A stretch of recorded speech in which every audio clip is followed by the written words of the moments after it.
আওয়ামী লীগকে এই বাংলায় আর কখনো রাজনীতি করতে দেওয়া হবে না। আপনারা যদি শহীদের রক্তের সাথে তামাশা করতে থাকেন, 3 দফা 1 দফা পরিণত হতে বেশি সময় নেবে না।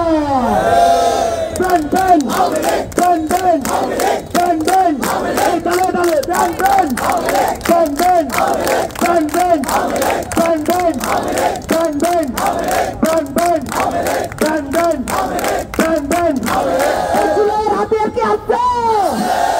কুমিল্লার জনতা কে আছে? 24-এর বিজয়ীরা কি আছে? 24-এর নির্গুম কারণ যোদ্ধারা কি আছে? 24-এর রক্তক্ষয়ী যোদ্ধারা কি আছে? 24-এর রাজপথের যোদ্ধারা কি আছে? হুঙ্কার কি হবে? চলো চলো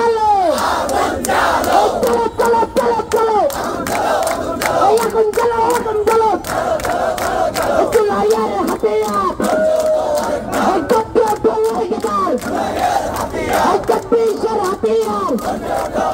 যারা জুলাইয়ে গণহত্যা চালিয়েছে, গত 17 বছরে ফেসিবাদ কায়েম করেছে এবং অসংখ্য আলেম ওলামাকে ফাঁসি দিয়েছে এবং বিরোধী রাজনৈতিক দলমতের অসংখ্য নেতাকর্মীদের খুন করেছে, হত্যা করেছে, তারা বাংলাদেশ আর রাজনীতি করার অধিকার রাখে না, তারা একটা সন্ত্রাসী দল। তাই আমরা একটি ন্যায্য দাবি নিয়ে, আমাদের দাবিটি খুবই ন্যায্য, খুবই সুস্পষ্ট। আমাদের দাবি আওয়ামী লীগকে এই বাংলায় আর কখনো রাজনীতি করতে দেওয়া হবে না। আগামী বাংলাদেশে আওয়ামী লীগ বলতে কেউ থাকবে না, আওয়ামী লীগের বলতে কেউ থাকবে না, আগামী নির্বাচনের ব্যালটে কোনো প্রতীক থাকবে না। যতক্ষণ পর্যন্ত জুলাইয়ের বিচার না হবে, গণহত্যার বিচার না হবে, পিলখানার বিচার না হবে, ততদিন পর্যন্ত বাংলাদেশের মাটিতে আওয়ামী লীগ নামে আর কেউ কোনোদিন রাজনীতি করতে পারবে না। আপনাদেরকে আমি শেয়ার করে বলতে চাই, এই ইন্টিরিমকে শেয়ার করে বলতে চাই, 2000 রক্তের বিনিময়ে এই ইন্টিরিম ক্ষমতায় বসেছে। সব মশার বিরুদ্ধে সুরক্ষা দিতে এলো বসুন্ধরা এক্সট্রিম অ্যারোসল, মশার বিরুদ্ধে এক্সট্রিম সুরক্ষা। এই ইন্টিরিমের কাজ অন্য কোনো সংস্কার না, এই ইন্টিরিমের একমাত্র কাজ আওয়ামী লীগের রাজনীতি বন্ধ করা, আওয়ামী লীগের রাজনীতি নিষিদ্ধ করাই একমাত্র সংস্কার। আমরা স্পষ্ট করে বলতে চাই, জুলাইয়ে যেমন কুমিল্লা রাজপথে ছিল, 1971 যেমন রাজপথে ছিল, 75 যেমন স্বৈরাচার নামিয়েছে, ইনশাল্লাহ এই প্রশাসন আওয়ামী লীগকে দান করে অব্দি কুমিল্লা জনগণ একসাথে থাকবে। আপনারা ছাত্র জনতার রক্তের উপরে ক্ষমতায় বসেছেন, নির্বাচনের মাধ্যমে বসেন নাই, রাজনীতি দলের মাধ্যমে বসেন নাই। বলতে চাই, কোন রাজনীতির সংগঠনের সাথে আপনাদের বৈঠক করার প্রয়োজন নেই।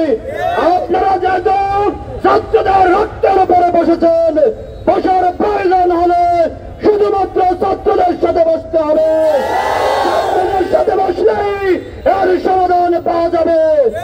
আমরা ডক্টর ইউনূসকে সম্মানের সাথে বলতে চাই, ছাত্ররা যেভাবে জুলাই অভ্যুত্থানের ময়দানের থেকে খুনি হাসিনাকে দেশ থেকে বাধ্য করেছেন, ঠিক আমরা বলতে চাই, আপনিও ছাত্র জনতার কাতারে আসুন, ছাত্র জনতার দাবিগুলো শুনুন। ছাত্র জনতা কি চায়? ছাত্র জনতা চায় যারা দেশের দুশমন ছিল, তারা দেশের মানুষকে অন্যায়ভাবে মেরেছে, গুম করেছে, হত্যা করেছে, আয়না ঘরে রেখেছে, সেই অপরাধের কারণে আওয়ামী লীগের নিষিদ্ধ চায়। এই অপরাধের কারণে খুনি হাসিনার ফাঁসি চায়। অতি শীঘ্রই ছাত্র জনতার দাবি আদায় মেনে নেন, আর না হয় ছাত্র জনতা আবারও রক্ত দিবে, আবারও রাজপথ দখল করবে। আমরা স্পষ্ট ভাষায় বলতে চাই, 7বার গণহত্যা, 18 মোদী বিরোধী আন্দোলনের গণহত্যা, 24-এর বৈষম্য বিরোধী আন্দোলনের গণহত্যা এবং বিরোধী মতসমূহ দমন করার লক্ষ্যে যে আয়নাঘর তৈরি করেছে, সে আয়নাঘর সৃষ্টির কারিগর যারা, তারা কখনো রাজনৈতিক দল হতে পারে না। সেই জায়গা থেকে আমরা স্পষ্ট ভাষায় বলছি, আওয়ামী লীগ কোন রাজনৈতিক দল না, এটা গণহত্যাকারী সন্ত্রাসী লুটেরাদের দল। আপনারা যদি শহীদের রক্তের সাথে তামাশা করতে থাকেন, 3 দফা 1 দফা পরিণত হতে বেশি সময় নেবে না। হাসিনা পালিয়ে যাওয়ার সুযোগ পেয়েছে, আপনারা একটাও পালিয়ে বাঁচতে পারবেন না। পিঠের চামড়া গায়ের চামড়া থাকতে থাকতে শীঘ্রই 3 দফা মেনে নেন। বাংলাদেশের জনগণ 71 সালে পাকিস্তানিদের হাতে পরাজয় বরণ করেনি।